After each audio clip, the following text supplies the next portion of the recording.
Hello, I am Robinson Cano. When I am not failing a PED test for the second time, I am listening to Nothing Worthwhile with Moody and Groo. Soy un completa idiota y muy malo hacienda trampa. Gracias.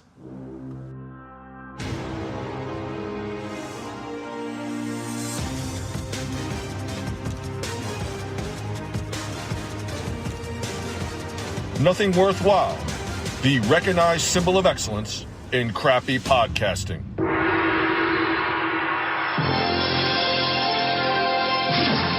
Focus. Discipline. Courage. They prepared Miyagi to face anything, but nothing can prepare him for the next Karate Kid. Mr. Miyagi is teaching you karate, huh? A little. If I try to kiss you, will you use it? She's like no student he's ever had. How was school today? What's wrong with you? Are you crazy? Miyagi have much to learn about the girl. Oh, it's easier. He's like no teacher she's ever seen. Would you believe it? I'm dancing. Together, they'll face a challenge You start hanging out with me and my friends, and you can have any damn thing that you want. like nothing they've ever known. Let's go, McGowan. This summer, an ancient tradition True strength come from inside. is about to collide Come on, guys. with a new generation. Let me fight him. You put her away.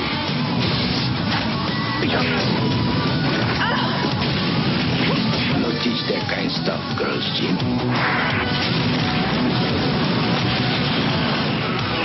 The next Karate Kid.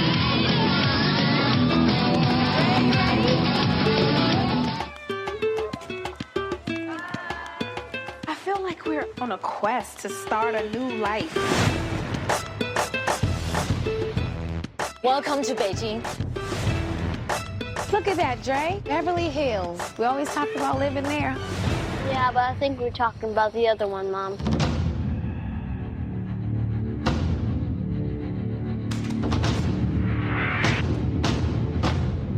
I just want to go home. This is home.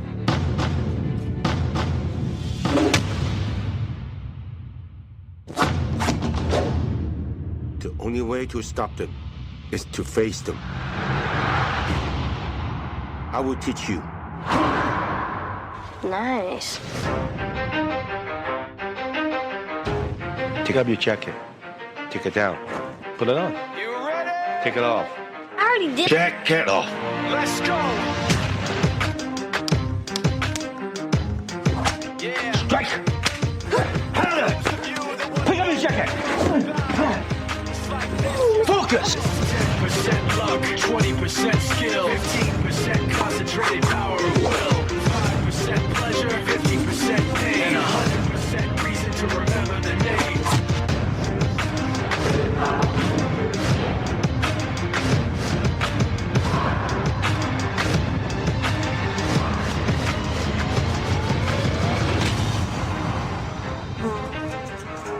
It's like Star Wars. You're Yoda and I'm like a Jedi. That's nasty.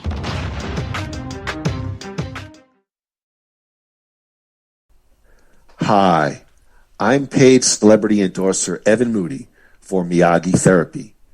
In 2014, I was on top of the world, 1 Academy Award, 2 Emmys and a Grammy, but it all came crashing down. I didn't leave my 10-room Hollywood Hills mansion for weeks. I questioned my own very existence. I realized I couldn't handle all of this by myself. That's when I decided to seek help and work with a therapist. I needed help, and that's when I found Miyagi Therapy.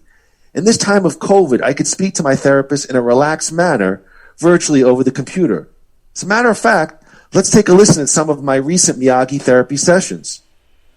Hello, Mr. Miyagi.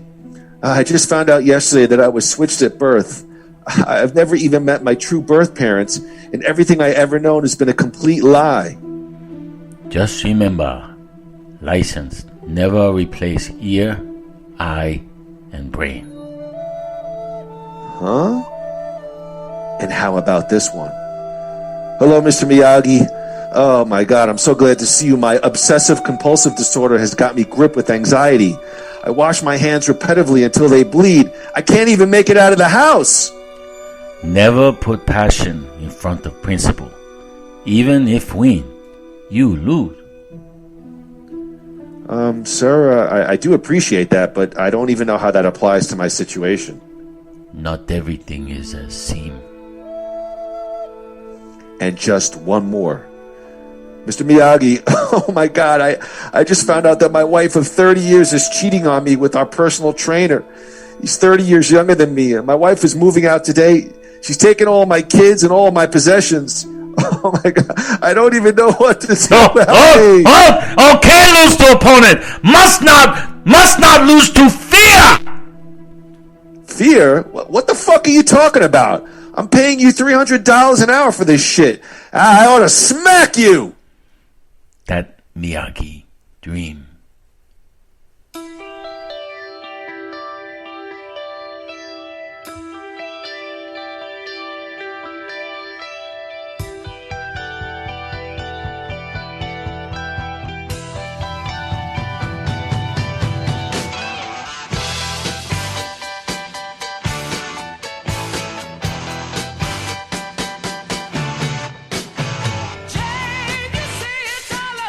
And we are back after a 3-week hiatus. I felt like it was like Dallas when, what was it, Bobby was in the shower? Good morning. Like a bad dream. Yeah.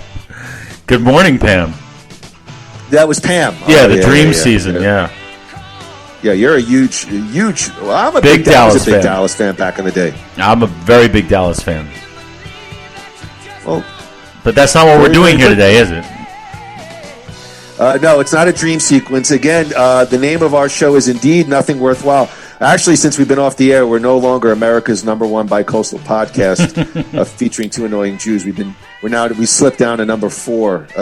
Jackie and Sons, the Gimmelstein twins. I don't know, but did India turn its back on us? It's been a long time, Groo. Long time. Yeah. I'm out here for those listening in the West Coast. That is, of course, Phoenix, very cold. Very, very cold, Phoenix, Arizona. Temperatures in the high 30s. Andrew, wow. Let's say hello to Mr. Andrew Gruthius on the East Coast in the great city of Coral Springs, Florida. Groo, it's been a while. How the hell are you, my friend? I'm doing fine. Actually, we had a cold spell like that recently, last week, for like 4 or 5 days in a row. It was like it was getting to be like maybe lowest 40, but down here that's like freezing. And people were coming into work with hats and gloves. But yeah, everything here is. I'm doing fine. Family's good. Everybody's good. How have you been? We're in the grips of COVID out here in Arizona. Yeah. Actually, I don't know. I read an article. We set a one-day record for the totals number of infections. I ran outside with a flag and I was like, "We're number 1." I got kicked in the nuts and somebody spit on me. Good for. Well, you set your goals. You set your goals and you go for them. Yeah. Well, listen. Not to belabor it, but we were off for a couple of weeks because I did test positive for COVID. And I was sick for a couple of days, and I felt better. Then I got sick for a couple of more days. Yeah. And everything's actually back to work. Last Monday was away from the office and school for 2 weeks, and feeling good. I don't have any kind of great insight to add, but yeah, that's why we've been. So would you call it based on what you've heard comparatively? Would you call your case a mild case? I would say I wouldn't call it mild because I was sick. I had a fever and the body aches were pretty rough, Then I felt good for 2-3 days, and then I was like, oh. And then I actually worked out one day, and then like that night I threw up, and I had a really rough night. I threw up and had stomach issues, and that was like it seemed like the last push. And then had like a cold and sore throat, and then every day felt a little bit better. And then actually that Tuesday was like a 10-day. And then, of course, my boss called and said, why don't you stay home for the rest of the week? You have cooties. And I was like, and then on top of that, the day after I tested positive for COVID, we got our new puppy. So I couldn't even really help Marie. Did you get the puppy tested? No. No, they don't do that yet? The puppy's actually going to the vet on Friday for its third round of shots. So we're driving into the parking lot. We have to call them. They take the puppy into the vet, apparently, and then they will call us, and we will speak to the vet over the phone, which I think my girlfriend's going to be freaking out because that's like her baby. So we won't be able to be with young Braxton. And I don't know. Is that Braxton? Reassure Tony Braxton? Be okay. Named after Tony? Actually, yes, Andy. We were watching the crappy Braxton Family Values reality show on Hulu or some streaming service, and one of the 19 streaming services that you have my password for. No, that Hulu. Well, I will say Andy did give me his password to HBO Max. Sometimes he sends me like a video of him watching like Family Guy or some show, laughing. So I was up in bed and I'm like. I watched a really great, funny scene from Family Guy where Lois goes on like a yoga retreat. Yeah. And the instructor has like massive diarrhea in the bathroom. So I sent Groo a clip and I said, there's nothing better than Family Guy to binge watch while you're sick. And he said, right. I'm kind of partial to the Big Bang Theory. Try it out. And I said, well, Hulu only has like 3 seasons. And next thing you know, he sent me his HBO Max. And away we go. I was impressed, actually, with HBO Max. I had some notes, on some articles that were 3 weeks ago. They're old already, but I did put in my notes HBO Max. Mm-hmm. I wanted to ask you your thoughts on it for our fans. And also, I don't know what movie company, but they're now going to be presenting some major movies live Warner Brothers. On HBO Max and in the theaters. Yeah, Warner Brothers. I just wanted to get your thoughts on that and overall, with the movie business, what do you think of that? Well, the service itself is really good. It's one of the better ones. It's kind of newer, so it definitely has a ways to go. But it's got like Disney Plus has like all the Marvel stuff and the Star Wars stuff. What HBO Max has, it's got all the DC stuff like Batman, Superman, all that stuff. And it's like all the movies that are on HBO and Cinemax at the time, they come and go. They're going to have original stuff. They got every Curb Your Enthusiasm, every Larry Sanders Show, which is you and I, one of our favorite shows. And it's got The Big Bang Theory, which is how I pretty much discovered it. And I think, I always thought that was one of those shows like, oh, it's so overrated. Like, why is it like the biggest hit? I know why. It's hilarious. And, HBO Max is really good, but as far as what Warner Brothers decided to do, it's a tough one because I've got all these streaming services, but there are still movies that I'm going to want to see in the theater. And when it's safe to go into the theater, even though I'll be able to watch, the Justice League 4-hour cut that's coming on HBO Max. The Snyder Cut. Yeah, the Snyder Cut. I'm still going to want to see that in the theater. They're putting out the Ghostbusters sequel on HBO Max. I'm going to want to see that in the theater. So I don't think it's going to affect the movie business, but I don't think it's going to be the death knell for it because there's still a value to going to the movie theater. And if I, who has, stupidly has every single streaming service there is, I'm still going to go to the theater when there's something I want to see. So, and like if it was safe right now, I would have gone to the theater to see the new version of Godfather 3. But it's not safe, so I bought it on a stream on like Amazon or something, and I watched it. So, but I would have gone to the theater even though it was available on my screen. So, it'll be interesting to see if other companies follow suit. I don't think it's going to happen. I think this is going to be just one. It's like just one wave of movies. Their 2021 slate, or 2021. Their 2021 slate. But I think it'll go back to once COVID is over, if we ever get there. I think it'll go back to the theater business will come alive again. I hope. You don't think that at some point this was bound to happen, COVID or otherwise, that with the convenience? I mean, I think I asked you on an earlier podcast, would you, if there was some kind of service, would you pay $30 for a first run major motion release, big effects, whatever it is, you spend $30 to get that movie for, let's say, 48 hours? And I'm not sure what you said. No, I'm never going to do that. I'm never going to do that. No, I would never. I would never pay $20 to rent a movie. Okay, the HBO Max thing, they're not charging. You pay your subscription. It's to get subscribers. But what I'm saying is, I think you may get at some point, the way everything is going with convenience and a la carte. If I went to the theater and I had a date, or even if I went by myself and I got a popcorn and it's still a social thing. Probably close. But it's still a social thing, I mean, it's a lot easier to talk a girl into going to a crowded theater with you than to say, "Hey, come to my couch and let's watch this." At least in my experience, it's a lot easier to say, "Hey, let's go out to a public place," rather than to, my dungeon. But I think at least from my perspective, I still miss going to the movies. And that will, but you know what I think will happen? I think the movie theaters will be limited to the big tentpole movies, the Star Warses, the DC, the Marvels, those.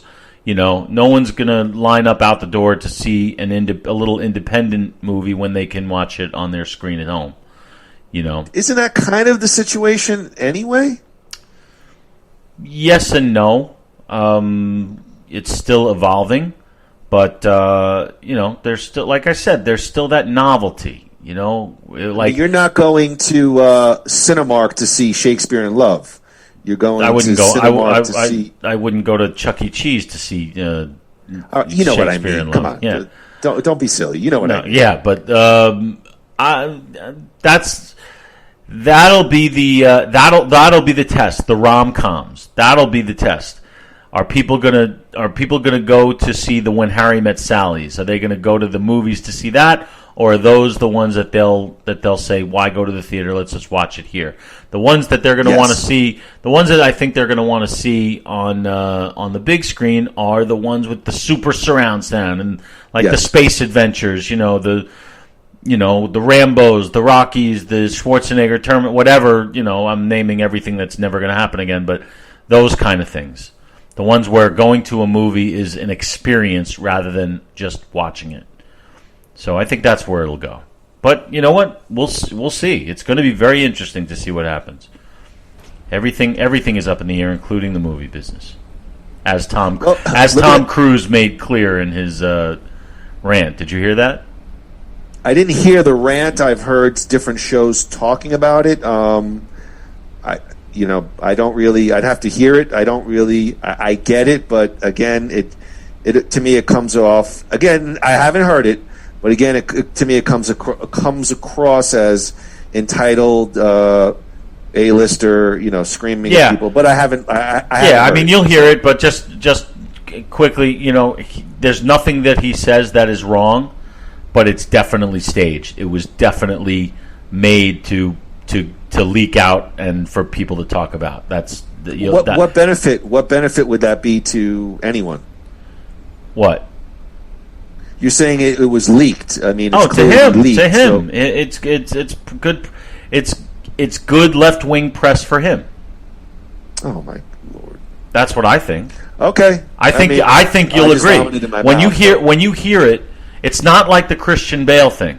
It's very different. It's almost like he's making a speech, and he's like, you got to hear it. and then we'll talk. Well, you think? Are you inferring that this was maybe staged, or this was somehow pre-planned? I don't know if it was staged or scripted, but it was definitely recorded for a reason. That's what I'll say. But I think you'll agree with me. So when you hear it, then we'll cover it on next week's. Real quick, 2 entertainment news points. I wanted to get very quick your reaction. These are already a couple of weeks old, but Conan O'Brien, after 28 years, leaving the late night talk show wars, he is retiring from talk shows. Just wanted to get your thoughts real quick, Conan O'Brien. And we've even texted about the impact still of late night television. Groo, Conan gone after 28 years. Well, what isn't he switching to something? Like, isn't he? He's not like quitting. He's going from. No, he's just. I'm sure he has his podcast, which I hear is pretty popular. But I don't know. I have the article. I have to click on the link. Well, I haven't really been I haven't been a Conan fan since the Tonight Show fiasco. I think he handled that very poorly. And I used to find him funny when, just like I found Letterman so much funnier on the old NBC show, I found Conan O'Brien much funnier on that same show, late night. Once they get to more mainstream, they kind of lose an edge, and Conan did, because he was, there was nobody funnier when Letterman and Leno were going at it, tooth and nail. Conan was the funniest show on TV, and then when that whole thing, and then when he got involved in all that, that's when the drama got in the way of the comedy, and I don't think he ever recovered, at least not from my perspective. So him leaving is my take on it is. Oh, what's your take on it, Moody? Thanks, Groo. My take on it is... Well, you asked the questions. That's true. That is true. My take on it is made his money. And late night television to me is I'm not going to say it's a dying medium, but it certainly does not have the influence as it had 20 years ago and even 30, 40 years ago when late night television was... The Tonight Show was appointment viewing nationally. There's just too much out there. There's too much competition. There's too much streaming, and that's the bottom line. I do like Colbert. I do like what he does. Oh, they're all.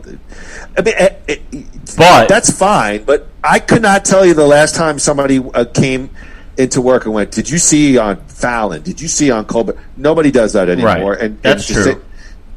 But look, on my to show you how stupid I am, I have all these streaming service and I still get cable, which I really don't need.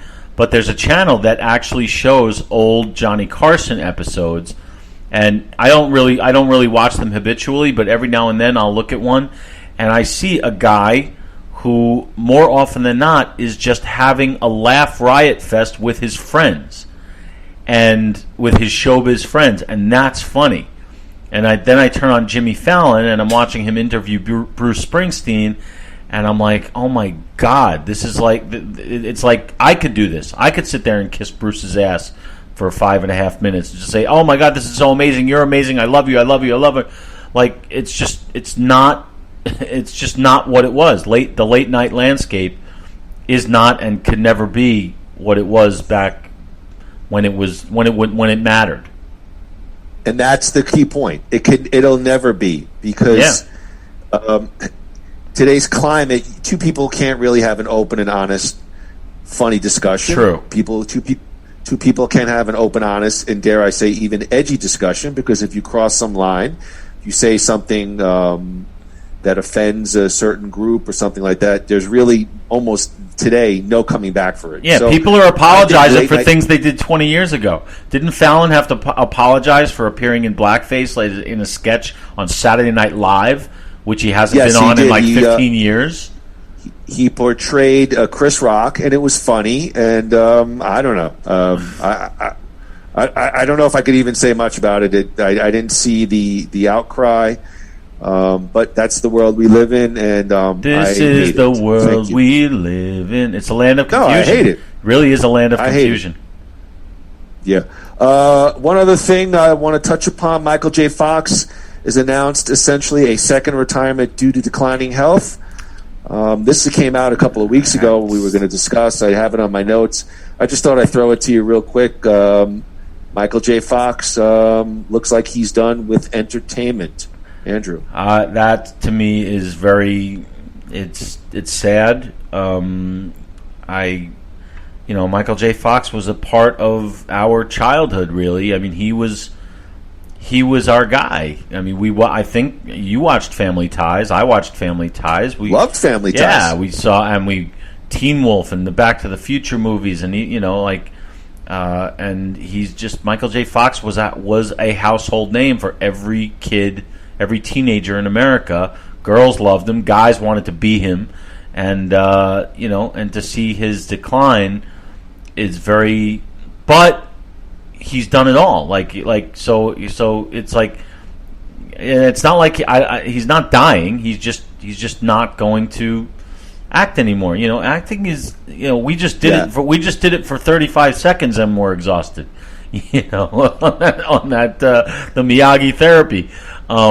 So God bless him, and I hope a long life, and he's got a great family from what I understand. And I think he's going to keep writing books, which is great. So, God bless him. He's given us more than our worth, more than our share of good times. I'm not a guy who this person was life-changing, but I think that second run when he was really in the grips of Parkinson's, I think it did a lot to demystify the disease or the ailment. And I actually, I always say that Curb Your Enthusiasm. Oh, yeah. Michael J. Fox is one of my favorite episodes. I love people that could be self-effacing, poke fun, but we know that there's a bigger message behind it. And I think that second run, where he had the shakes, so to speak, and he looked kind of frail, but it was good for. I don't want to sound preachy, but it was good for America to see that. Yes. and deal with it. Yeah. And like I said, he's got nothing. He leaves leaves it all on the. What do you say? Leaves nothing on the table, or leaves it all on the table? Yeah, left nothing on the table. Left nothing on the table. I think that's the right expression, but he'll was and always will be an absolute legend. Okay. All right, Andrew, let's get back to the past. Before we get to Karate Kid, the best of the rest, let us scale back to our last podcast. It was indeed the sequel to the sequel.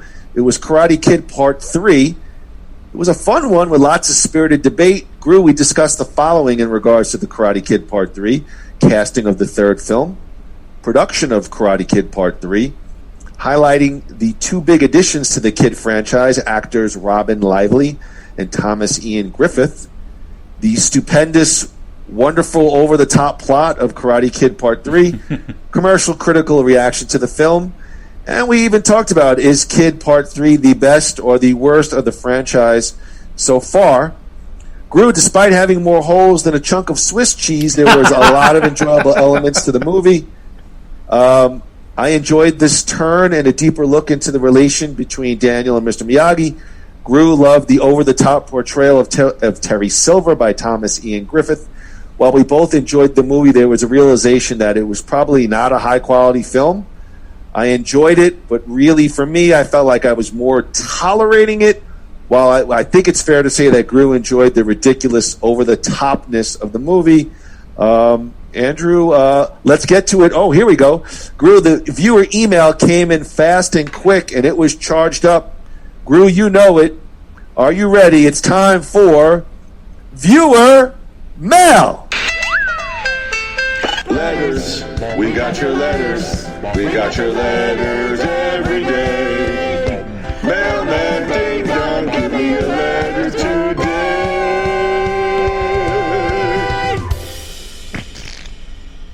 Thank you, Groo. Let's highlight our Nothing Worthwhile Facebook fan page. Please hit us up at www.facebook.com/nothingworthwhile1985. A lot of comments. Let's get to it. Not sure why, but I really enjoyed the IMDb recall of Robin Lively. I'd like to go on record and say it was not IMDb of Robin Lively. Let's see here. The best scenes all involve Terry Silver. The scene at Cobra Kai where he is training Daniel is the best scene in the movie. The fight scene at Cobra Kai, that was lots of fun. Did you come to teach or to be taught? How was the writing so good for Terry Silver and weak for others? Groo, your brother had a lot of comments there. Terry Silver, the fight scene. Any final thoughts to wrap that up? I don't think it was the writing. I think Terry Silver ate up the screen. I think Thomas Ian Griffith took what he was given and made lemonade out of lemons, because it really is not a well-written movie, and every part of it, every plot point is just ridiculous. But he makes it work because, like I talked about, before, Daniel and Miyagi are not that much fun to watch in this movie. Terry kind of brings it together, and a lot of, especially the younger Cobra Kai fans who are discovering the Karate Kid movies now, they all seem to love Terry Silver. Like, everybody loves a good villain, and putting him with Kreese was just a ball to watch. So it's like, to summarize Karate Kid 3, it's a bad movie, but I love to watch it. That's really all I can say that hasn't been said. I will agree with your comments for the most part. I would attribute it to Griffith's performance, not the material. But I do say that karate fight is so gosh darn awful when they're in the Cobra Kai dojo. It's just but it's fun to watch. That's the thing. It's ridiculous and it's silly and it's badly choreographed, but it's fun to watch because of the characters involved. Like, if you don't hate Terry Silver, or if you don't love to hate Terry Silver, then you're not going to like the movie. He is the glue for everything. So like my brother said, like Steven said, when he's on the screen, you're buying it even though you're not really buying it. You know what I mean? Steven goes on to criticize us for talking about wrestling. So I'll take that little pivot. We texted about the Goldberg Chronicle on WWE Network. But let me just ask you real quick. Early rumors that they're going to go back to Roman Reigns versus Goldberg at WrestleMania as one of the main events. Just give the fans a little taste, your thoughts off the top if they go back to Goldberg and Roman Reigns. One word, why? Yeah, me too. That's all I have to say. Too. Actually, I feel like they blew it last year when they had Strowman basically wrap up Goldberg in 3 minutes. So now you're going to put, quote-unquote, a better wrestler in front of Goldberg who's a year older? Why? Yeah, is it because The Rock said no to this year but yes to next year? No, well, I think from what I read, the WWE and The Rock said if we're going to do it, let's do it in LA.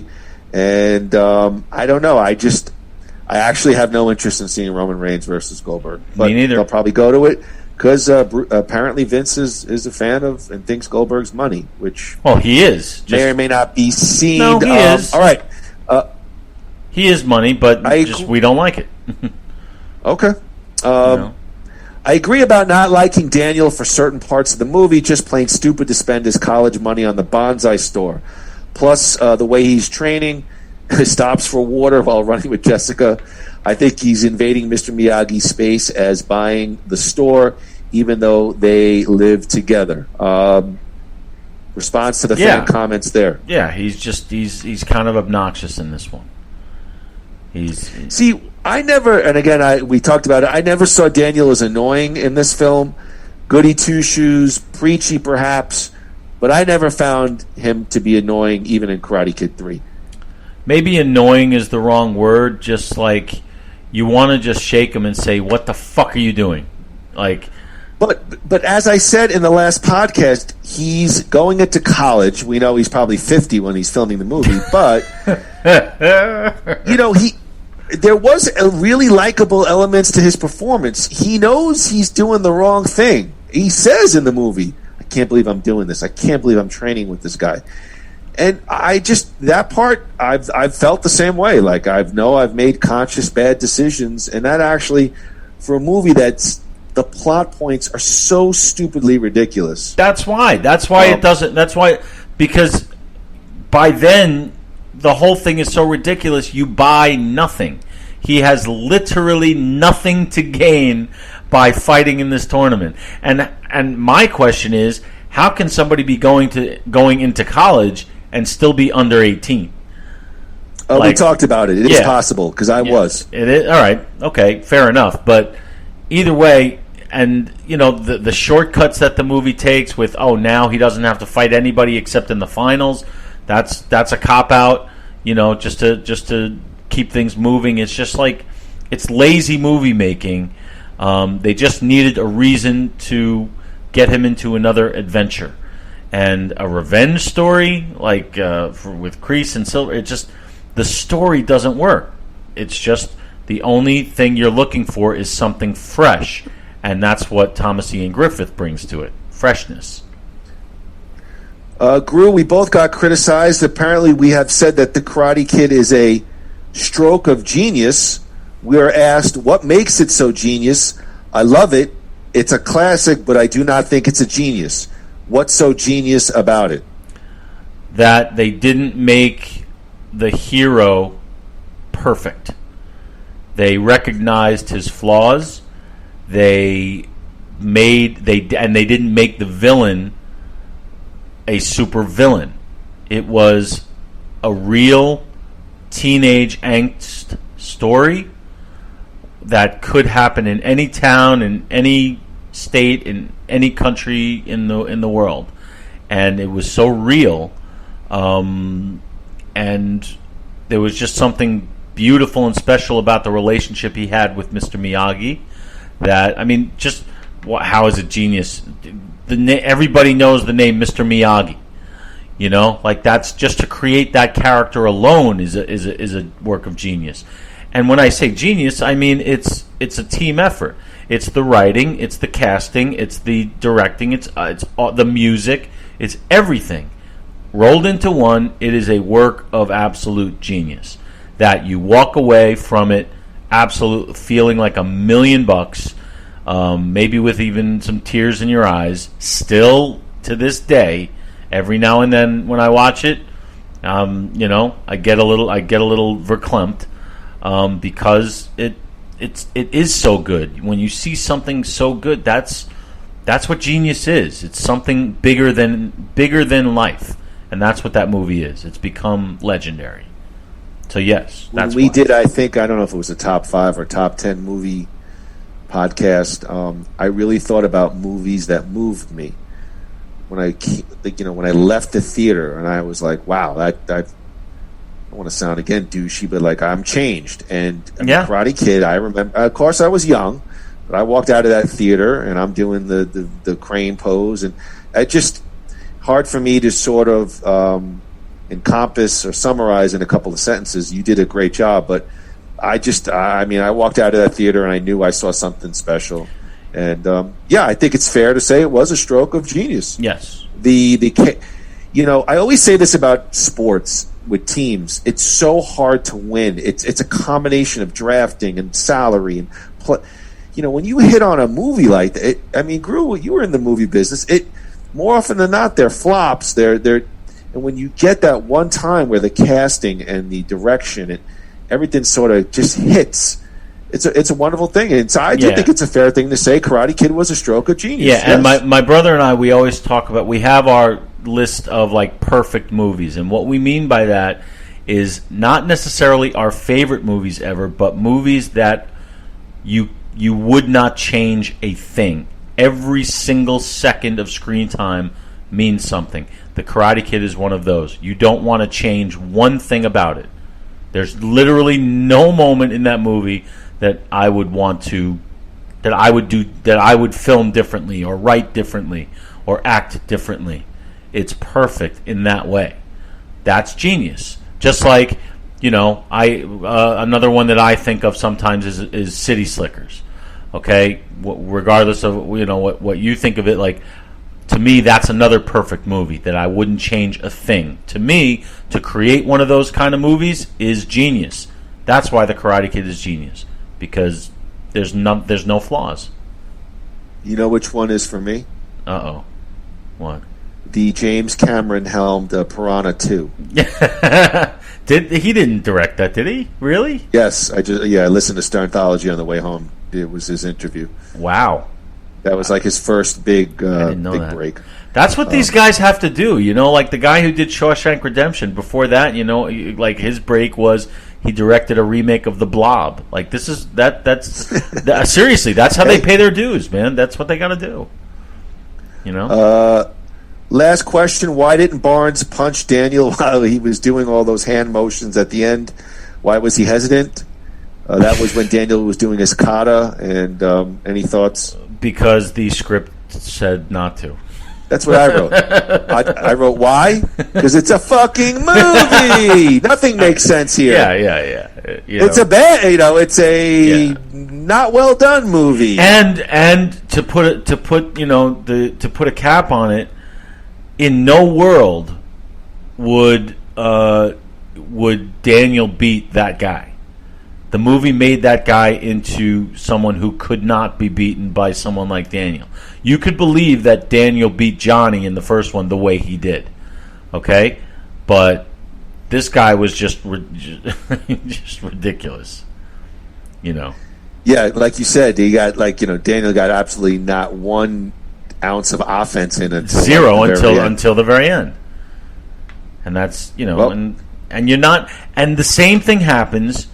He wins, and then he hugs Mr. Miyagi, but you're not feeling anything even remotely close to what you felt when the same thing happened 2 movies earlier, right? I absolutely agree. Yeah. Absolutely. So that's the problem.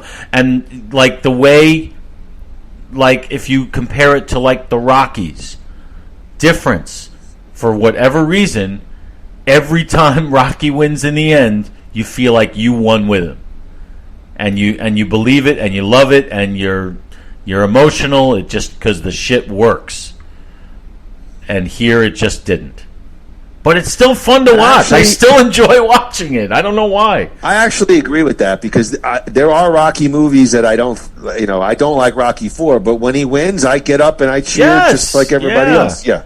In Karate Kid 3, you cheer because it's over. But again. It's silly because I still do enjoy watching the movie. I don't. It's one of those unexplained phenomena that I can't figure out. Groo, you know what's an unexplained phenomena? Let me guess. Does it start with N and end with U? You know it. It's New Year time. Come on, everybody, swing those hips. New you. Come on, Groo, you take it now. All the way in Florida. I'm taking it. Yeah. You know what this reminds me of? This reminds me of. Sing it, brother. This reminds me of that Dr. Evil and the Mini-Me singing the Hard Knock Life in what is it? The third Austin Powers when they're in prison. You remember? Yeah. Speaking of diminishing returns, that franchise. Whatever happened to Mike Myers? He should go to New You Life Center. He needs some Botox. Yeah, probably. So. Listen, I just, look, guys, girls, I'm post-COVID. I haven't worked out in a while. I'm a big hairy mess. I haven't personally groomed. I got to go to New You. I got to get some Botox. Drinking your meals through a straw. Let me tell you something, Groo. When I take my clothes off and I look in the mirror, I look like Ron Jeremy. I'm just a big, hairy, just disgusting mess. I don't know what's wrong with that, actually, because Ron did pretty well. Well, he's not doing so well right now, but... No, didn't he get literally 50 sexual harassment indictments in California? Yes, that's like saying water's wet. I mean, he's a porn he's a porn star. I mean, Jesus. Well, what do you expect? I don't know. I guess he really maybe was a bad guy in his personal life or something like that. Maybe. I don't know. But tell me what New You would do for someone like that. Someone who's just lost and feeling lost in that big, hairy, disgusting whatever. Well, first of all right, if you need to lose weight, they're going to get you on medical weight loss. Right? They're going to customize your diet. They'll do meal planning. They'll do hormone balancing, which really does help a lot of people. They'll do, you want to spruce up your look, Botox, fillers, probably PDO threads. They'll spruce you up, and it's all non-invasive. And Dr. Cynthia is very, very careful. When I go there, she'll say, "Little pinch," get the shot, and off I go. So, look, Groo, it's cold out. We got to look ahead for the spring and summer months. You want to look and feel your best. New You Life Center understands that it's a matter of making time and the right place to do it safely and effectively. They got all the COVID PPE. You got to go in. You got to take your temperature. You got to, I don't even know. You got the hand sanitizers. You got to strip down and get. Now, do they do the temperature like from behind, like we used to do in the old days? Yeah, like rectally. Yes. Like my mom, she'd lay me down. Yes. Yeah, I'm telling you. That was 2 weeks ago in Florida, right? I'm telling you. You think this is a joke, but my mom would lay me on the bed. She'd get that thermometer, and she would put, I'm not talking about a little, like a huge, massive amount of Vaseline, and just jam it in my butthole. It would be painful. Would she put like James Taylor on the radio just to like calm you down? No, they didn't know of music. I was the one who listened to music. My mother didn't listen to music. I mean, I was the one that listened to, like, you know. Well, she'd put on like Frank Sinatra, like "How lucky can one guy be? I kissed her. Let's go." No, they like the doo-wop stuff. I mean, do your folks listen to that stuff? Like my folks watch like public television to see the Platters come out and lip sync. No, I'll be working my way back to you. My mom was my mom is like still like she was a Beatles fan.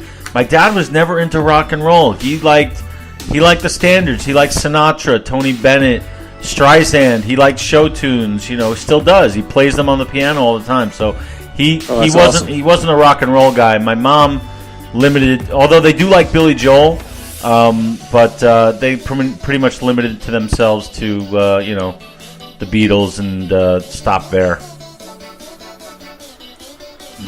All right, actually had.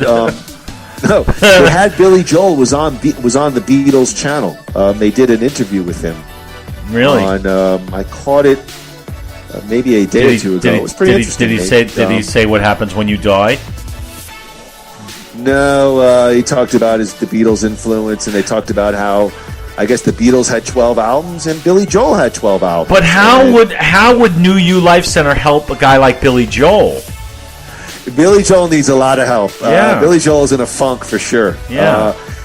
He's in a creative funk. So look, if he needs a little pick me up, they could do like a vitamin boost, a shot right in the tush. Nice. They can give him some Botox and some fillers to fill out that face. You know, when he looks up into the crowd, he goes, "Hi, Dad. Hi, Dad," and he does that for the next 15 cities. And I'm like, wait a second. The show that I saw in Arizona is exactly, except for maybe 2 songs, the show that I saw in Florida, and then when I saw in New York. Come on, Billy. And we still fork over another $150. Yeah, well, listen, I think everybody, including Billy Joel, should go to New You Life Center. Give them a call, 602-274-0068, or hit them up on their website. That's www.newyoulifecenter.com. Check out that website. A lot of photos of Marie, Dr. Cynthia, all their patients, plumped up lips and cheeks, slimmed down bellies, smoothed out skin, scars that are healed up, fully restored hairlines. They're doing all that COVID PPE. Tell Marie and Dr. Cynthia that Moody and Groo sent you and get 15% off your first service. That's 15% off. Thank you. New You. All right. All right, Andrew. You know what is up next? Yes, indeed. It's the next Karate Kid. So, Groo, when I was thinking about the next Karate Kid, I thought about why not or why no Ralph Macchio. And so, according to IMDb, it's presumed that Daniel LaRusso had gone away to college. Reportedly, at the time, Macchio was 33 years old, too old to reprise his role as the Karate Kid. He publicly stated that he was not interested in becoming the Sylvester Stallone of Karate Kid movies. Hold your thought for a second. Groo, let's say in a perfect world, there may have been a quality sequel here with Daniel LaRusso. Could you have envisioned, after 3, another Karate Kid movie with Ralph Macchio, Daniel LaRusso, or was it time to move on? Definitely time to move on. Yeah, I mean, that there's not much more to say. But, you got to remember, I mean, I guess assume that Daniel went off to college, but you got to remember this movie doesn't take place in California. For some reason, I forgot, it's like a World War II reunion thing or they're in Boston, I think, or Massachusetts. Yes, they're in Boston, Mass. Yeah, so, Daniel's probably getting his ass kicked somewhere in the streets of Reseda while his beloved Mr. Miyagi is making breakfast for a 20-year-old really smoking hot Hilary Swank. Could they have done? I mean, here's an idea for a sequel. Daniel is he's I forget what the word is, but he's trying to get into a fraternity. And maybe they're hazing him like downstairs in the basement. They're making him drink beer, and he's about to throw up and die. And then Mr. Miyagi karate kicks the fraternity house door. And he start throwing Biff and Tim into the beer pong wall or something like that. Yeah, I don't. I mean, for the life of me, I couldn't. I can't. I consider myself to be somewhat of a creative person, but I can't. Yes. I can't think of where that kid would go karate-wise and Miyagi-wise after that. So obviously we got an answer where he'd be 35 years later, but we'll get to that in due time. So Groo, the writing is on the wall here, literally. This is the first Karate Kid movie not to be written by Robert Mark Kamen. John G. Avildsen, who was originally slated to direct the fourth Karate Kid, but dropped out in order to make 8 Seconds. So Groo, when you see that as a film goer, are you thinking diminished returns here? To me, I remember when this came out. I remember when I even heard the idea of it, I rejected it on principle. Like, let it die or let it go away. Like, why are they even doing this? Even if Avildsen did direct it, even if the writer was coming back, even if all the stars were aligned, without the Karate Kid, there's no Karate Kid. So, if Macchio was in it, I would have been interested. I would have been skeptical. But the fact that they were going in this direction, I never saw the movie until at least 15 or 16 years after it came out. I had zero interest in it, no matter who the movie makers were. Okay. Well, let's take a real quick look at the cast. Again, Noriyuki Pat Morita as Mr. Miyagi, Hilary Swank as Julie Pierce, Michael Ironside as Colonel Paul Dugan, Constance Towers. There's a movie name if I ever heard Colonel Paul Dugan. Yeah, Chris Conrad as Eric McGowan, Walter Goggins, a very young Walter Goggins. I did notice Charlie. That. I saw that. Yeah. Yes, very young Walter Goggins, and. It's just funny to see him in that role, and knowing what the kind of roles he's played later on in his career. Yep. Very talented actor. I always enjoy his stuff. And just so you aware, Frank Welker as Angel the Hawk, the voice. It was going to be Billy West, but it went to Frank Welker. Billy West asked for too much money. All right, everybody, take a deep breath, take 2 aspirin. Let's go over the plot fairly quickly on the next Karate Kid. As Groo said, Mr. Miyagi traveled to Boston, Massachusetts to attend a commendation for Japanese-American soldiers who fought in the 442nd Regimental Combat Team during World War II. Mr. Miyagi meets Louisa Pierce, the widow of his commanding officer, Lieutenant Jack Pierce. At Pierce's home, they catch up on old time and war stories.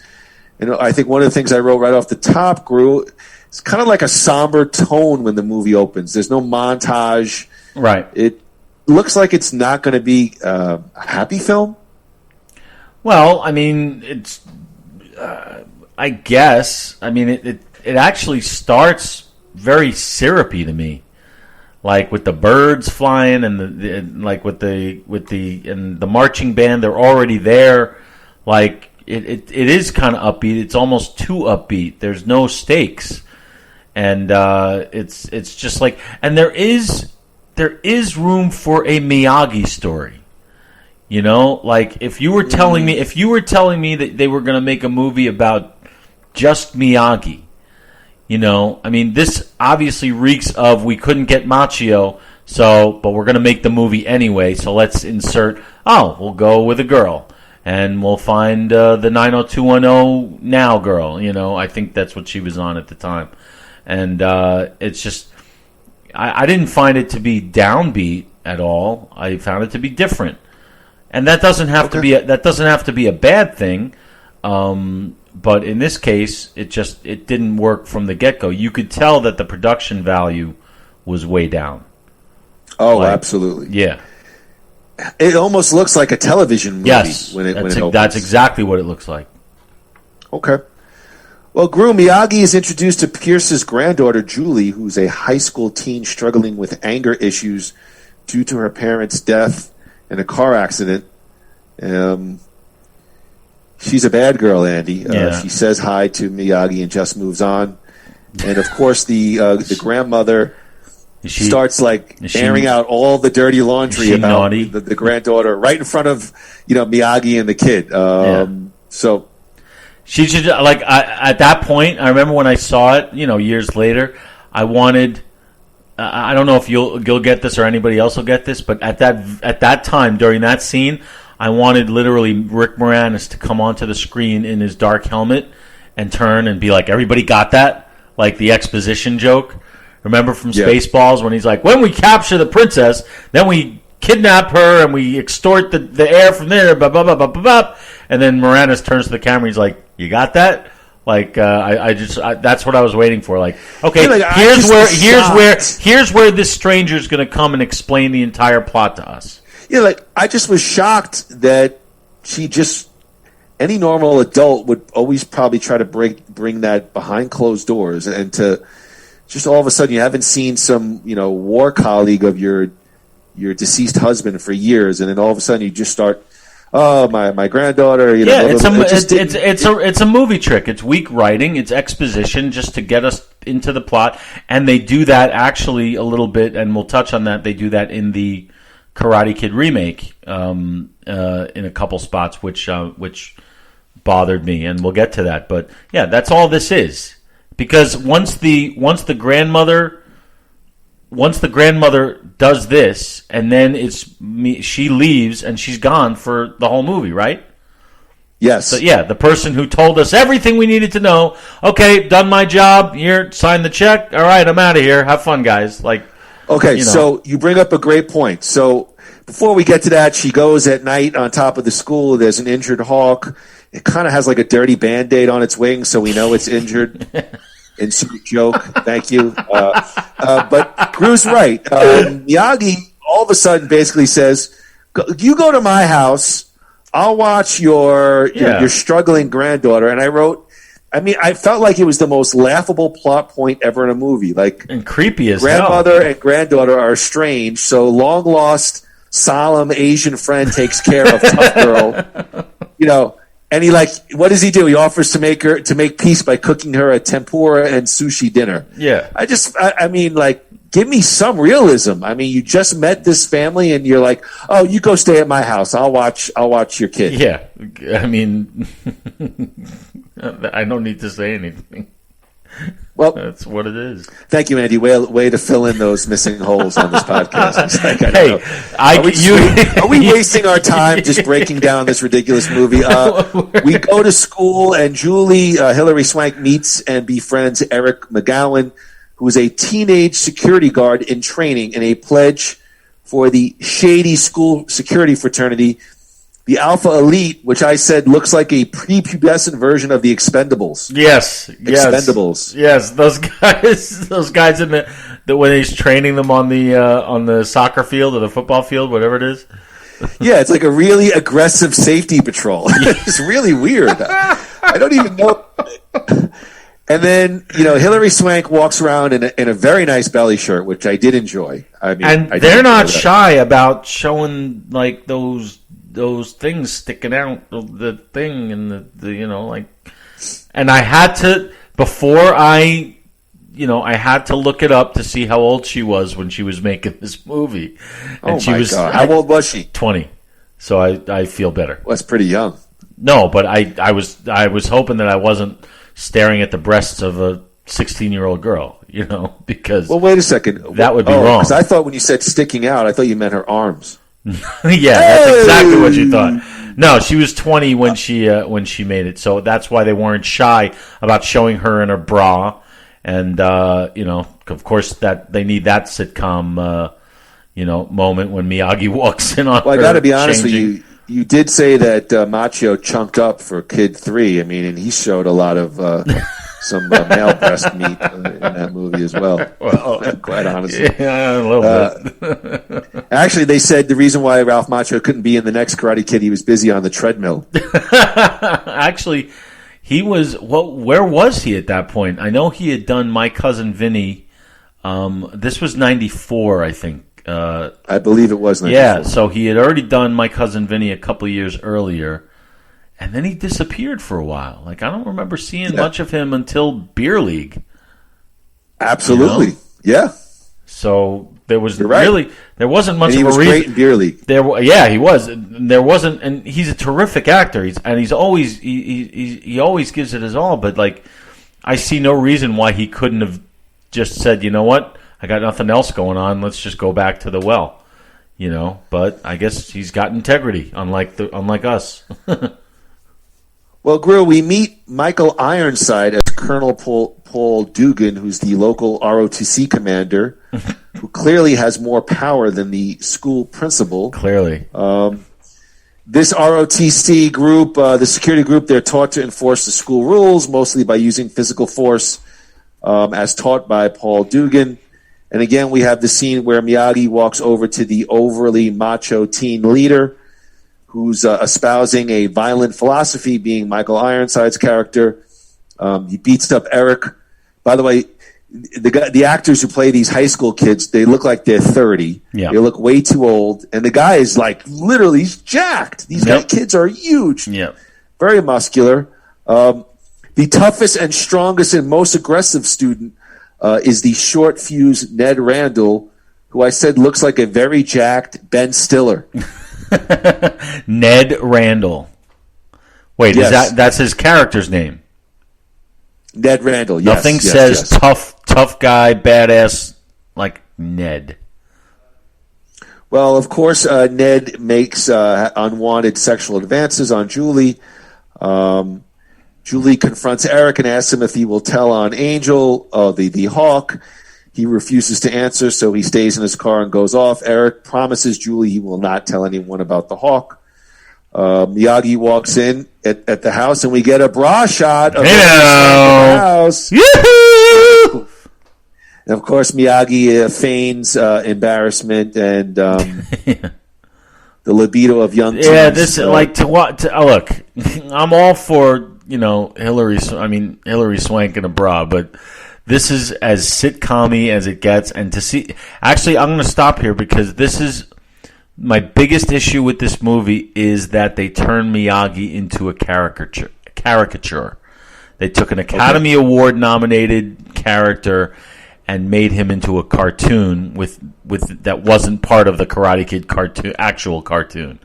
And that's probably what I hate most about this movie is that they make Miyagi into you can't take him seriously in this. And Pat Morita gives it his all, but when the script isn't there,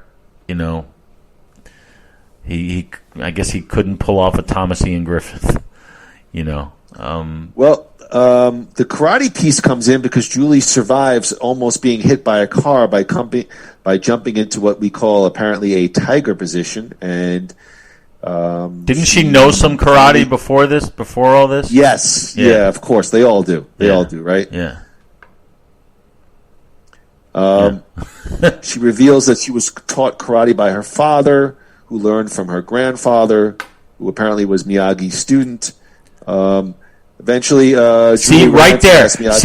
I'm sorry to interrupt, but right there, because these sequels, you're going to compare them to the ones that came before. And if you remember about the first Karate Kid, we know nothing about Daniel's father, do we? Not a thing. No. Yet we don't need to because we can already tell that something bad has happened, because it's unwritten and unsaid. But the way that first movie unfolds, we know that there's been pain. Here, they have to tell us. They have to tell us that Julie's father is still in her mind and haunting her, and things that have happened before. It's like it's treating the audience like idiots, and that's what the first Karate Kid refused to do, and this one does it constantly. Well, Miyagi will teach Julie karate. What's the payment for the lessons? School homework. And she's not going to wax any cars or paint any fences, Groo. However, Miyagi does a job as a local headhunter and gets her a babysitting job across the street. And chaos ensues. I love how you put that. Right a local headhunter. We got a montage. Yeah. We got a montage. Yeah. Kids are shooting Nerf balls at her and, water balloons and fun and merriment. What was the song? It wasn't Cruel Summer. It was Cool Summer, I think. That's what they called it. I don't know. I have no idea. I'm kidding. I have no idea. Let's see. Julie sneaks out at night, and while trying to feed Angel the hawk, she's detected by the Alpha Elite, who chase her through the school. As I noted, one of which being a very, very young Walter Goggins. She hides into the cafeteria until Ned finds her. She hits the fire alarm, and she runs outside. She's arrested by the local police and gets suspended for 2 weeks by Dugan. I have a question. Let's see here. I have a question, because I've seen the movie now 2 times, and I still don't really know what threat this 20-year-old, or in the movie, I guess she's 16, this 16-year-old girl is to these badass, ROTC guys. Like, why are they picking on her? That's a good point, because I don't think she's a threat, but I mean, she's if you really want to get to the letter, she's trespassing on school grounds at night. School's closed, so right. But even before then, they're giving her a hard time. Well, maybe she's I don't know. She's a roughneck. Maybe she's a little bit of a. Is it just doesn't follow the rules? Or maybe it's just in the script. She doesn't get in line. She doesn't listen to adult directions. She's not savvy. So listen, she gets suspended. By the way, by Dugan, not the principal. Not the principal. Another thing that annoyed me. Principal is a big pussy in this movie. He's letting this head of security run the deal. Right. So anyway, now here's where Miyagi's got to get Julie back in line. So he takes Julie to a Buddhist monastery to teach her the true ways of karate and how to handle her anger issues. And they go bowling. Along the way, she learns lessons about balance, coordination, awareness, respect for life, all of which apparently by hopping and kicking from one large rock to another, Andrew. Buddhist monastery.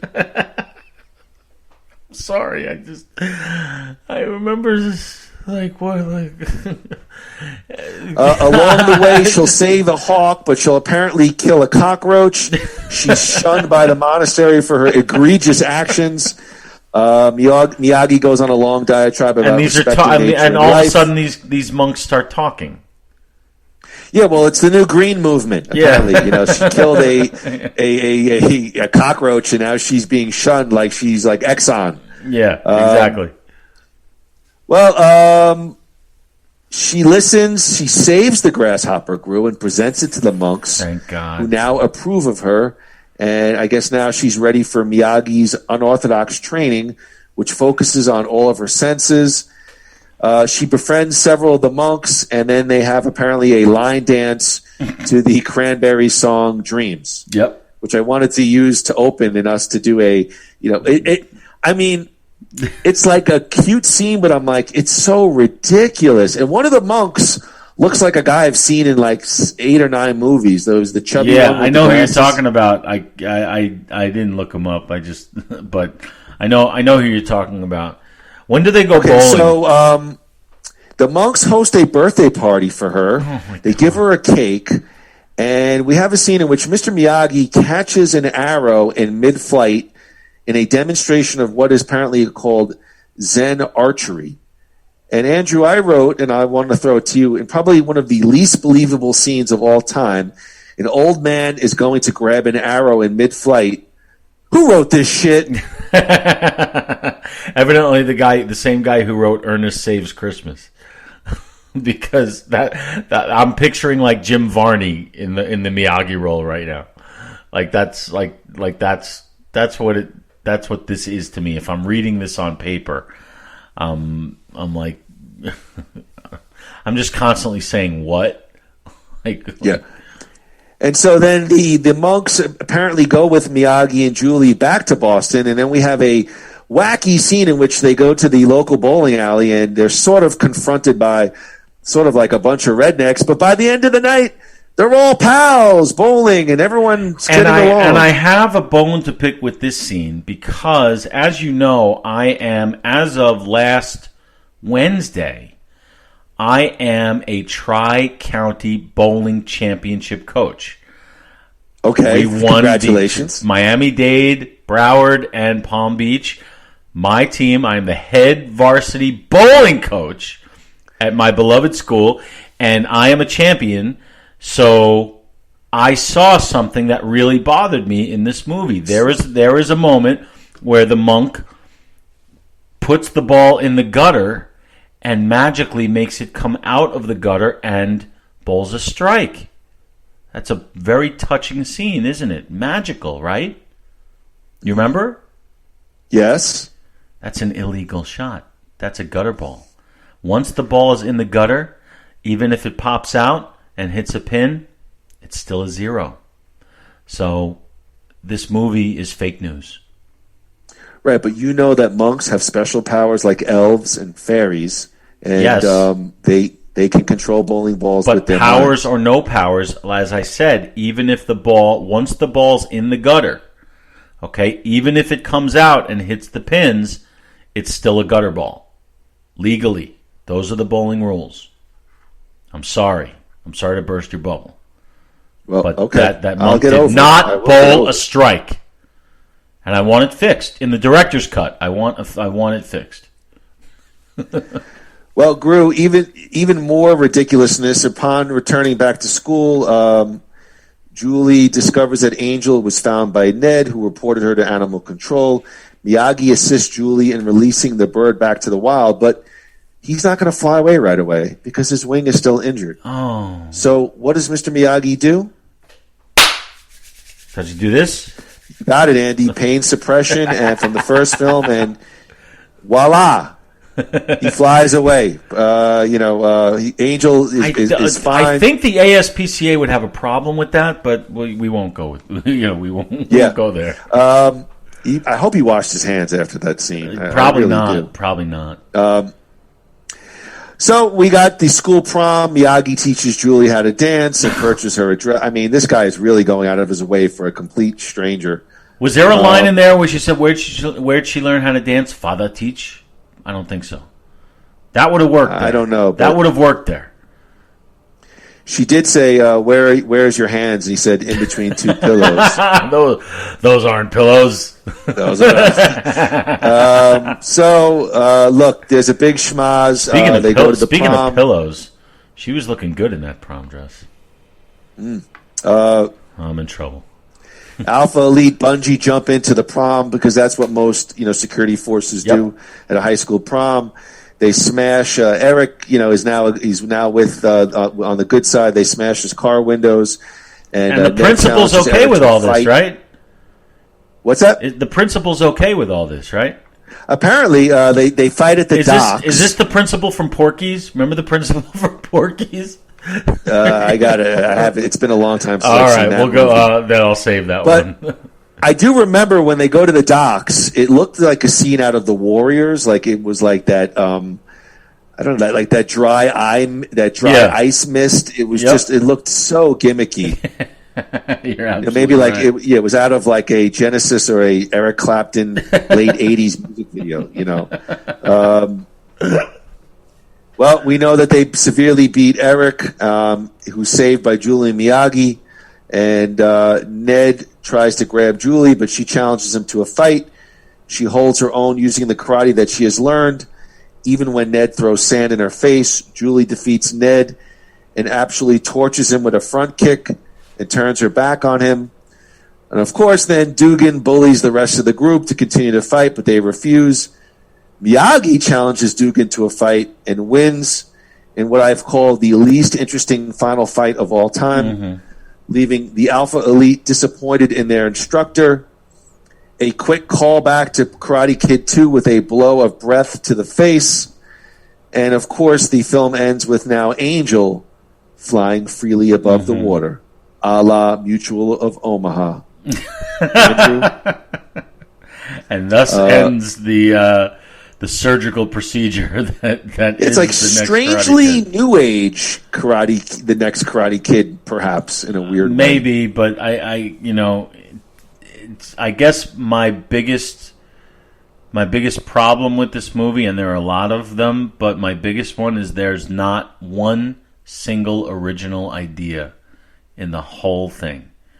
It's just it's like Frankenstein. It's like taking pieces of a million other movies and putting them together and coming up with something that's much, much less than the sum of its parts. And it's just like one original idea would have been, what's his name, Eric, her friend? Mm-hmm. See, that's another thing, and I know I go off on tangents, but I've seen the movie twice, and I watched it again a couple weeks ago, and I still don't remember the name. I don't remember the names of people. I don't remember, because it's not memorable like the other ones. But I thought the actor who played Eric, I thought they did a good job. See, I disagree. Having some, I disagree, and I'll tell you why. And that's what I was going to say. Because he's so over the top, goody two shoes. He's without a flaw. One original idea. Make him into a dick in the beginning and have his relationship with Julie grow a little bit. Doesn't have to be a romantic one, but he doesn't have to be like the alpha male. I'll save you. I'll protect you, honey. Like that's what he is. And like they could have made him into like a little punk, and maybe they would have trained together or something. I don't know, but something other than just a guy to be on her side. It just, that's another way they could have done something a little bit original, and they chose to not. They chose to just be so formulaic.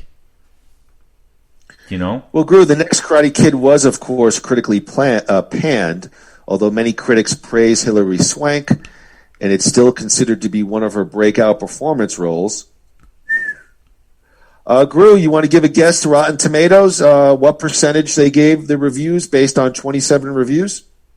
4%. You're a good man. 7%. With an average rating score, you want to give it a score out of 10? What was its average rating score? 2.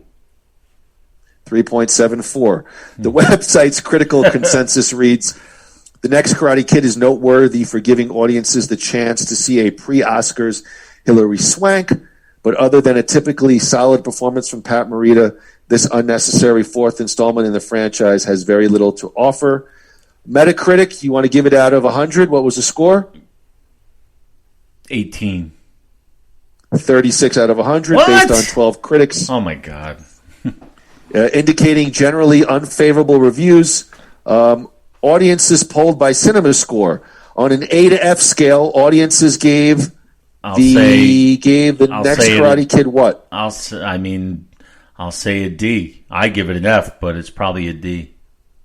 Do you know that according to my notes, they gave it a B+? What?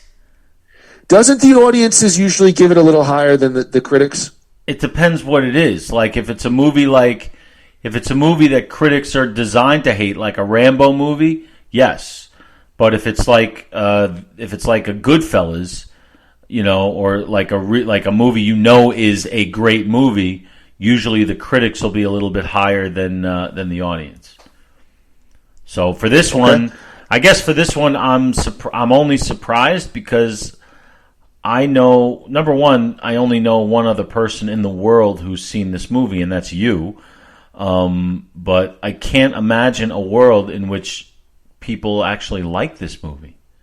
Yeah, it's not a good movie. But it's like there's like if I ask somebody, I'd love to meet somebody who saw it and liked it and get the justification.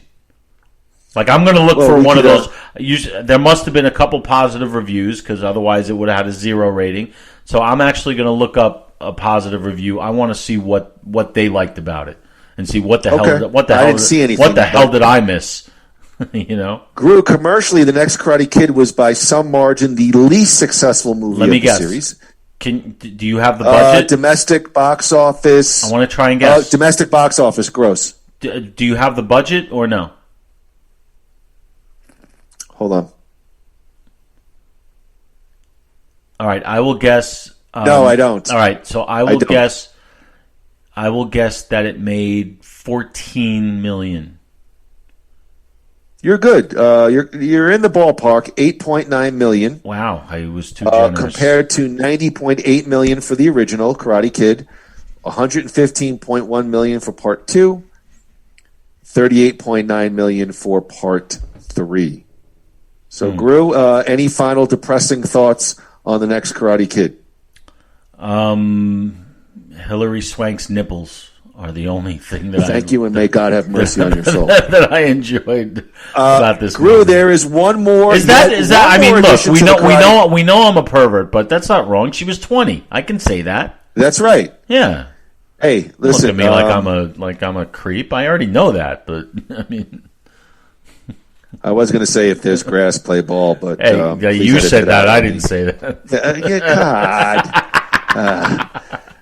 God. Groo, there is yet one more addition to the Karate Kid franchise, if you will. It's the Karate Kid reboot in 2010.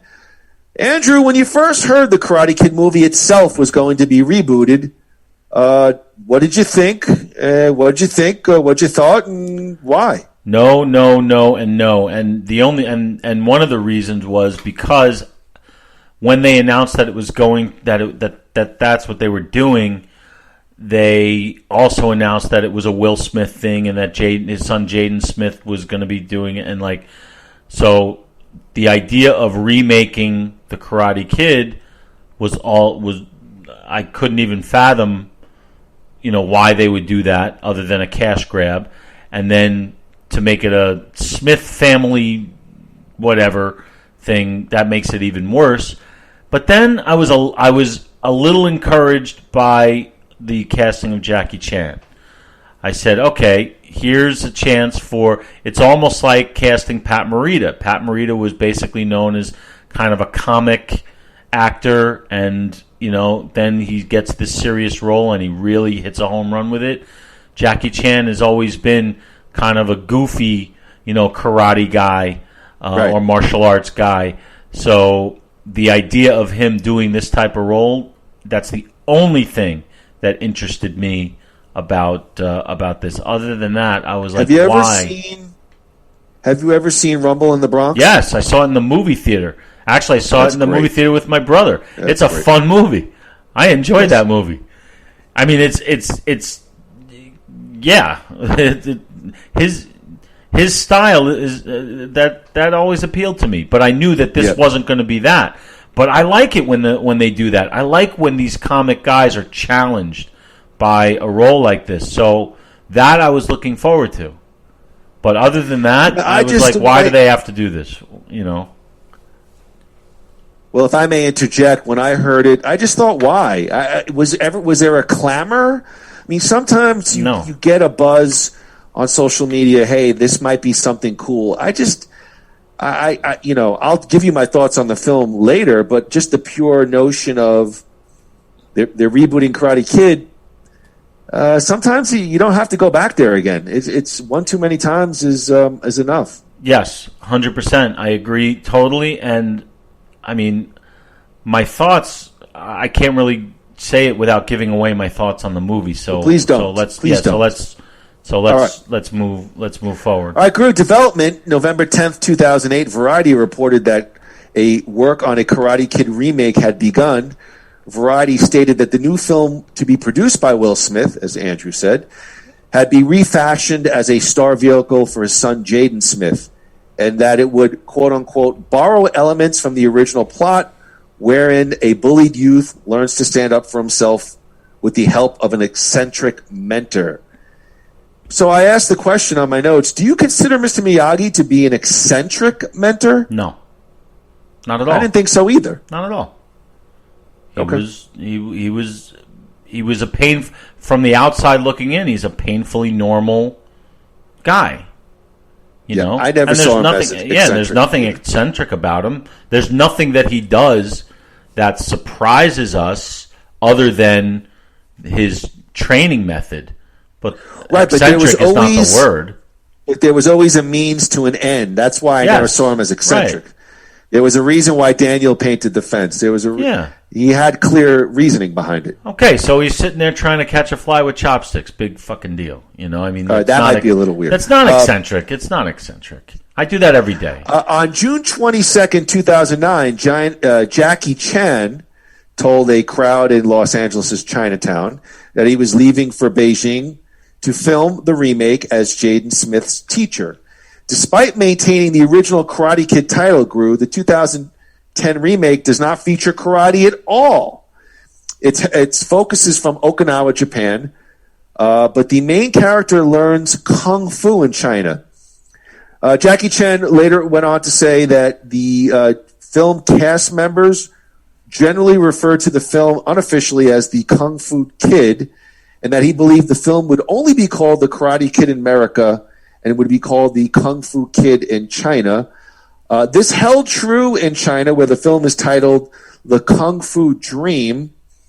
So let me just take a pause here. Any thoughts about the whole karate versus Kung Fu focus of the 2010 film? Yes, that was their excuse. They didn't it's obvious that they only called it the Karate Kid because that adds bucks, because people are going to want to go see a remake. There's no reason that they couldn't have made this its own movie. It didn't have to be the Karate Kid. It could have stood on its own merit with its own. The story has been told a million times. There's very little different about the basic outline of the Karate Kid and Rocky. You got the young upstart, you got the old wise trainer, you got the antagonist, you got the big fight at the end. It's a tale as old as time, so why not find a new way of telling it without having to connect it to the Karate Kid? That made it dead on arrival to me. I can't believe I'm saying it, but you're spot on there. I can't disagree with anything you said. And actually, my notes have Jerry Weintraub ultimately rejected the name of the change in the title, and so I definitely agree with you. There was definitely a cash. Hold on, a cash or notoriety element to keeping the original Karate Kid name. So what I wanted to ask you was, you can hit them for creativity, but I can't blame the production team for going with the known title. But looking at the title alone, did you feel like it was sort of false advertising? It was 100% false advertising, except other than it was telling the same story. Just in a different setting with a different kind of martial art. But Groo, I had some notes on music, but we'll skip over that. Let's take a look at the cast for the 2010 reboot of The Karate Kid. Jaden Smith as Dre Parker, Jackie Chan as Mr. Han, Tajari P. Henson as Sherry Parker, Wen Han as Mei Ying, Zhen Wei Wang as Cheng, and Yu Rong Guang as Master Lee. Master Lee, Master Lee, Master Lee, Master Lee. Wasn't there like a 50 song called Mr. Lee? I think this is going to be fun. Let's go over the plot for the rebooted Karate Kid movies. Groo, it opens with a Little John and Usher song, and already I hate this movie. You know what I mean? It's like, yeah, I'll tell you, Kid, hey, yeah. I hated it probably about 30 seconds in, and I'll tell you why. Well, but hold on. Okay. Can I just add one point? Yeah, go. It's the music. I'm not giving you my overall impression. I'm not a big hip-hop guy, so when they they started with a hip hop song. You used to be, like, though. yeah. Didn't you used to be, though? Huh? Didn't you used to be kind of into that? I do like so I do like. I mean, I have in my car. I have LL Cool J Rock the Bells radio. I have one new hip hop station that I barely listen to, and then they have like a classic R&B hip hop station. I forget what it's called, but I do listen. I do listen to it. But most of my presets for Sirius are classic rock and comedy and talk kind of deals. A little bit of news. Yeah. All right. 12-year-old Dre Parker and his widowed single mom Sherry are leaving Detroit, traveling to Beijing after Sherry gets a job transfer at a car factory. Yes. Dre goes to a nearby. Can I just pause you for a second? Go ahead. Sure. Here's what bothers me. Okay, we don't need to know all this. The charm of the original was that they didn't need to hit us over the head. This happened and this happened and this happened to bring them here. And there's one little moment do you remember the part where you're looking at the wall and the writing on the wall and it says like Dad dies? Yes. And I'm like, why do they need, this is basically treating the audience like idiots. We know that there's a problem. We know, and let us use our imaginations. Let us understand. Let us make our own choices. Don't tell us what to think or feel. Like that's when I knew that this was just going to be, just pandering. It's the same thing that wait. It's the same thing that the title does. The title is treating the audience like idiots. We don't think you're going to understand what this movie is unless we use the title that worked, in 1984. So I think the title alone was a cash grab. I think it was maybe you're saying the same thing. Yeah, manipulating people to come to the theater. Now, hear me out. Okay. Again, I'm not. Listen, I'll get into my thoughts on the film at the end, but you don't think that first scene sort of sets up that the family's kind of leaving an urban kind of blight situation and moving to this strange. I kind of thought it was a little bit touching that the kid, he's in the van and his friend gives him, I forget what the friend gives him, but he gives him a skateboard, I think, or something like that. I mean, I hear what you're saying, pandering, but. Well, I guess, all right, I guess you're right in a way, but you can't walk into this movie. It's very difficult to walk into this movie, and I did see it in the theater. I did. You can't walk into it because of the title, without comparing it side by side to the original. Don't disagree. So that's why it doesn't work. But if this is its own movie, if this is its own thing, that works much better. Because I'm thinking about, like I just said, they didn't need to show us everything. What was unsaid and untold was more powerful. We were wondering why this move. Why are they going to California? What happened to the father? We want to have that ambiguity. That's what keeps us asking questions about these characters and their motivations and why they're doing what they're doing and why they are the way they are. Why does Daniel have this edge to him? Why is he a little punk? He's got some anger to him. Here's the thing. Yeah, Let me refocus. Go ahead. Let me refocus you. Go ahead. Are you saying that you would have preferred the 2010 version to have had the Dre and his mom already in Beijing? Yeah. Only because it just feels like a carbon copy. Okay. Yeah. We have the scene where Dre goes to the nearby park. He catches eyes with a young violinist, Mei Ying, who reciprocates his attention. A 14-year-old Chinese boy named Cheng, who is a rebellious kung fu prodigy, whose family is close to Mei Ying, holds a grudge against Dre, and he brutally attacks him, teasing and bullies Dre every time he gets the chance to. And their encounters are particularly brutal and physical. And again, whether you like the movie or not, I did think, I don't know if brutal is the word, but they beat that boy up pretty good. Yes, they certainly did. Thank you, Andrew. Your insight is intoxicating.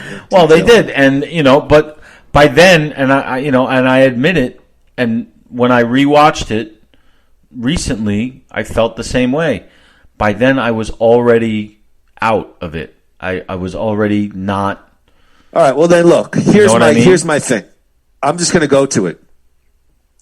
You made a point about Here's my thing. There's nothing that the film did nothing wrong. I think it's very much hurt by the Karate Kid title and the implication. Mm-hmm. I absolutely agree with you. There's perhaps a different movie there, but I found myself as I'm watching the movie, I liked all the performances.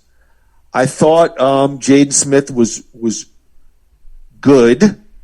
I thought Jackie Chan actually was pretty darn good. I don't know if I'm going to give him amazing, but I really enjoyed his portrayal of Mr. Han. And Taraji P. Henson has the lockdown, for lack of a better word, urban, suburban mom, who cares, who's loving, but a bit frenetic. She's got that role locked down. So, when the movie concludes, I said to myself, I didn't dislike it.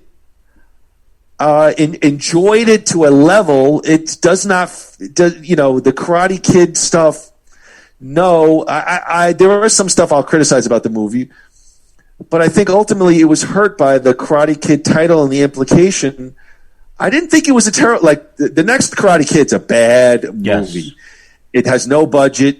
It's hokey. The performances are okay. I thought everybody the acting was good. I think there's a Disney-fication of the karate, like he's leaving Detroit and he's got to, they got to kind of contrast urban to this new land and it's a bit pandering. But beyond that, I thought it was, there's nothing I can say that I hated about the movie. I actually agree with you to a point because you're right. Wow. Wait a minute. Hold on. Can I say something? Yeah. I'm really shocked because all of your earlier comments were like, you were literally like, I think we've spoken and you're like, I was disgusted. Yeah. And so when I watched it, I found myself saying, it's not terrible. It's not a bad movie. No, it's not. And the performances are good. But the problem is, it's well made. And Jackie Chan, I give him even more credit. He was terrific. And I actually agree. I didn't want to you had the guts to say it, but I thought Jackie Chan did a really. Yes. I don't know. Listen, I don't know all of Jackie Chan's work. I've seen a few of his movies. He's never done this before. The limited before. stuff I saw, I thought his acting was the best I've seen in this movie. Yep, he did. Basically what Pat Morita did. He defied all expectations. But again, if you're going to make a note-for-note remake, you're going to suffer from comparison. So everything that the Karate Kid 2010 tries to do, you're going to compare it with how the 1984 Karate Kid did it, and there is no comparison, and you can't get away from that. That's why if they just distance themselves, I don't buy that. The cash grab. I know it was a cash grab, but I don't buy that people wouldn't have come to see it. You know why? Because Will Smith was the biggest star in the world at that time. Even though he wasn't in it, he attaches himself to something at that time in his career. It's gold.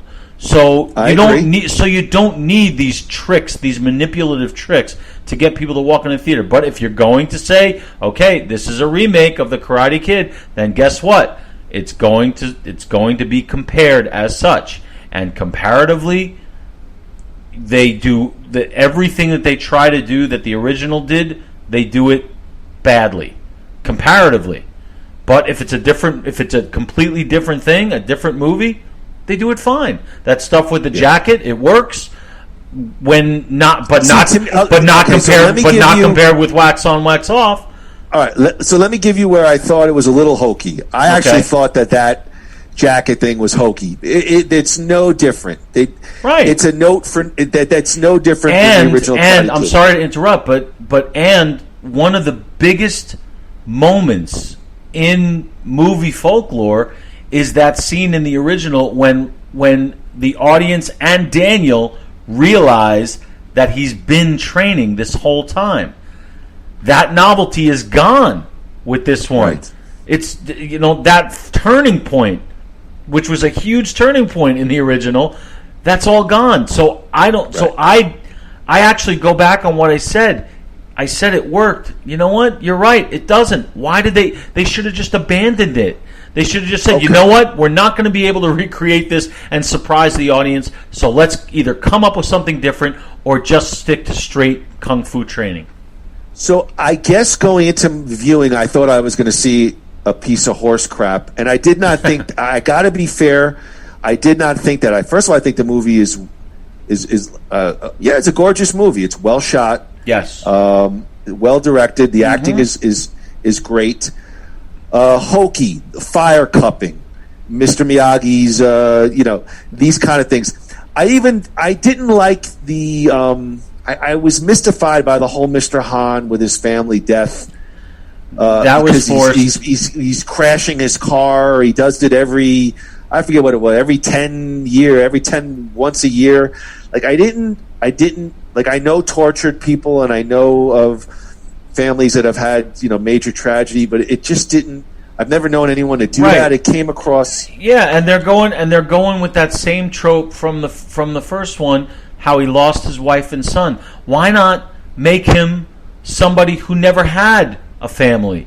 Why not make him just a true loner who just can't connect with anybody, never has, and all of a sudden he's got this kid who needs him, and he sees a whole different side of himself. That's a layer to that character that they could have had, but you know what? They took the easy way out. Let's take what they did in 1984 and do the same thing here. We'll just make it instead of being drunk on his wife's anniversary or on his anniversary, we'll have him in a car and tell him the story straight out, basically telling the audience that this guy's wife and son died. But they could have done something different and made the character even more tragic by having him have someone who's never had a family, and all of a sudden he's got one. That to me works so much better than just repeating the formula. Yeah, they do touch upon what you're saying. There is a scene, I think they're on the train, and Jaden Smith falls asleep on Jackie Chan's lap, and he looks uncomfortable, like he's never had a kid who feels comfortable next to him, and he kind